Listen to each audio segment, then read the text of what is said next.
Hi, my name is Jing'an.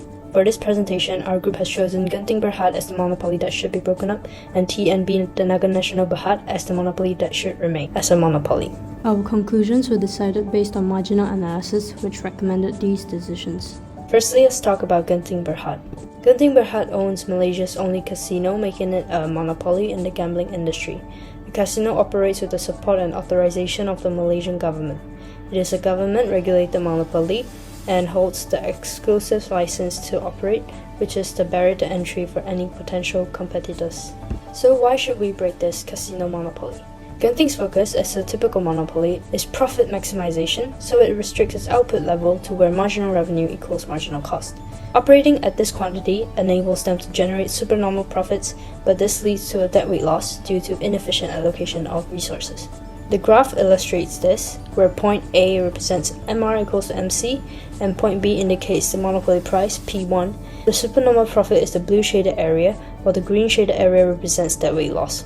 The supernormal profit is achieved by setting prices higher than the marginal cost. The deadweight loss occurs because the output quantity of Genting is lower than the optimal quantity, QOPT, where the marginal cost meets the demand curve. By breaking the monopoly and increasing competition, Genting will face decreased demand for its services as consumers will have more options.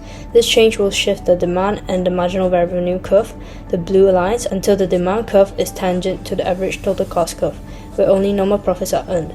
With this change, both output quantity and prices will fall from P1 to P2 and Q1 to Q2, resulting in the reduced deadweight loss, the blue area which is smaller than the previous black area, and moving towards a more allocative efficiency than before. Moving on, we identified the positive externalities of breaking out the monopoly. The positive externality on productions are the tourism industry and employment rates. When the casino market open up, it will help to boost tourism and stimulate the local economy, which means it will lead to increased demand for goods and services, such as the demand for hotels, restaurants, and entertainment venues. This could contribute to an increase in GDP as the market consumption increases. Additionally, as demand in this industry increases, the need for labour is also expected to rise, derived from the increased demand. Consequently, the employment rate will likely increase as more employees are hired. The breaking out of Genting monopoly is anticipated to stimulate Malaysia's GDP by enhancing revenue and tourism. Similarly to Macau's deregulation of its gambling industry in 2002, a significant increase in the tourism rate and GDP. Thus, we can believe that this growth is fueled by happening competition and foreign investment, which is expected to similarly benefit Malaysia. Well, some may argue that more consumption of gambling may cause some negative externalities. Yes, we do agree. For example, it might lead to cultural offences, especially in our country Malaysia. When more people engage in gambling, it can be offensive to Muslim community because such activity are strongly prohibited and will be considered as negative externality which impact the social and cultural fabric of the entire community. Other than that, families of gamblers will also be impacted. When a gambler incurs financial loss, that financial responsibility often spills over to their family. This can lead to economic hardship for that family. For example, that family will lose the ability to pay for daily necessity, affecting their quality of life. However, we strongly believe that these marginal external costs can be minimized by government policy provision. And more importantly, all the presidents from Macau show that their society had become more prosperous. So, as shown in the graph here, we expect that external marginal benefit outweigh external marginal costs. Thus, society in general prefer more production. In short, after weighing the marginal benefit and marginal cost of breaking up Genting's casino monopoly, it is rational that the casino industry should be opened up since the marginal benefit exceeds marginal cost. In part 2, we'll analyse why TNB should remain its monopoly in Peninsular Malaysia. TNB is the only electricity utility company in Peninsular Malaysia, specialising in energy production and distribution. TNB is a natural monopoly due to high initial setup costs and significant barriers to entry.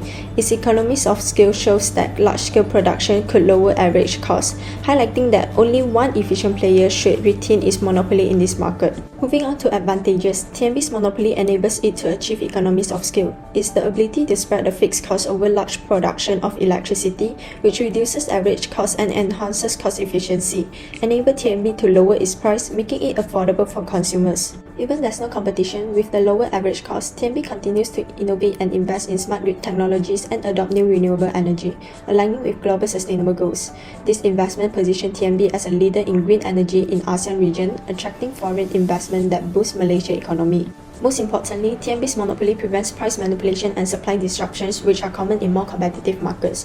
For example, during the early 20s California energy crisis, economic downturns resulted from repeated blackouts caused by price manipulation between competitors. However, LA escaped from this blackout, as its energy system is entirely run by the LA Department of Water and Power. This crisis highlighted the importance of monopoly in this industry.